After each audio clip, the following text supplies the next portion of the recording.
All right, let's jump right in. Imagine this. You've just walked into the climax of an Edgar Allan Poe story, and believe me, you have picked the absolute worst time to show up. We're at a dinner party, inside a remote French asylum. The vibe is already so strange, but everything is about to just completely shatter. Let's dive straight into the madness. Now, our host, this Monsieur Maillard, he's already given us this little piece of advice. And, it sounds like one of those clever little sayings, right? But let me tell you, this is not just a witty remark. It is a dead serious warning. A massive deception is at play here. And this quote, it's the key to unlocking this whole twisted puzzle. Okay, so let's set the scene. Try to see this whole thing through our narrator's eyes. You're a guest at this fancy banquet, right? And you're surrounded by what you've been told is the asylum's perfectly sane staff. But the air is just thick with this weird electric tension. You can just feel it. Something is very, very wrong here.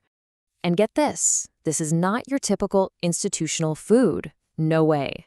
The table is literally groaning under the weight of all these extravagant dishes, fine wines. It's a full-on feast.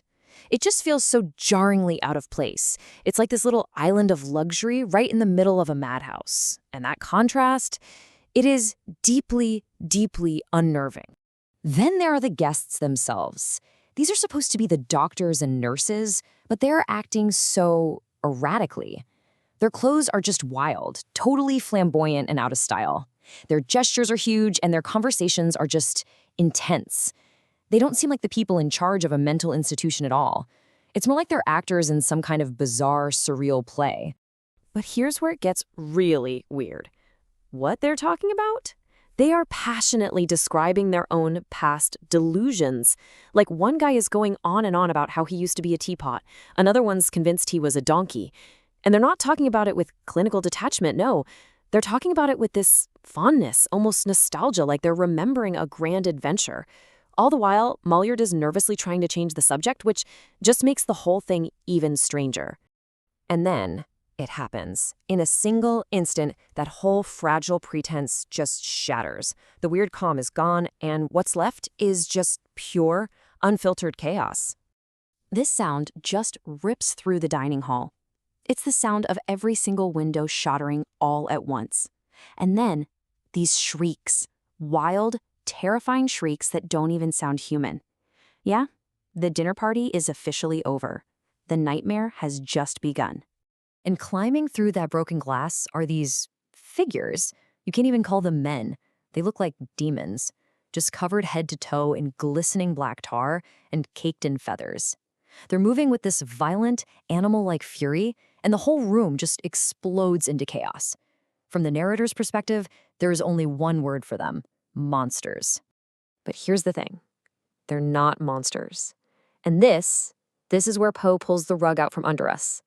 It's one of his most brilliant reversals ever, and it's about to turn everything we thought we knew completely on its head. Okay, here's the first mind-blowing revelation. Those tarred and feathered creatures, they are the actual real staff of the asylum. Turns out, about a month ago, the patients overpowered them, brutalized them, and locked them away in cells underground. So this isn't some random attack. This is a prison break. And if they're the staff, then that means, yup, the bizarre guests our narrator's been eating with, Mr. Teapot, Mr. Donkey, they are the patients. They've been running the asylum this whole time, just acting out the roles of their former captors. And who's the charming ringleader of this whole insane deception? None other than our host, Monsieur Maillard himself. He's not the current director. He's a former superintendent who completely lost his own mind and orchestrated this entire rebellion from the inside. He is the mastermind of this whole mad theater. And now, for the final, absolutely chilling piece of the puzzle. That mysterious system of Dr. Tar and Professor Feather that Maillard was talking about? It was never a medical treatment. It was a punishment. It was the brutal revenge the patients took on their keepers. Get it? Tar and Feather. So, now that the horrifying truth is finally out in the open, what does all of this actually mean? Because this isn't just a shocking twist for the sake of horror. Oh no, Poe is using this madhouse as a stage for a brilliant and dark satire about the very nature of sanity itself. The whole story is built on this incredible flip. Everything is inverted.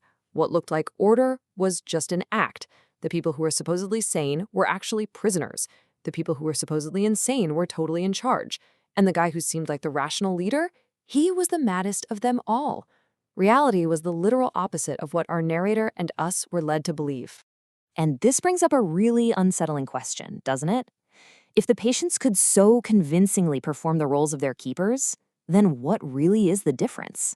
Is sanity just a social script we all agree to follow? Poe's suggesting that the line between reason and madness is dangerously thin, easily blurred, and maybe, just maybe, entirely artificial. This whole rebellion is really the heart of the story's satire.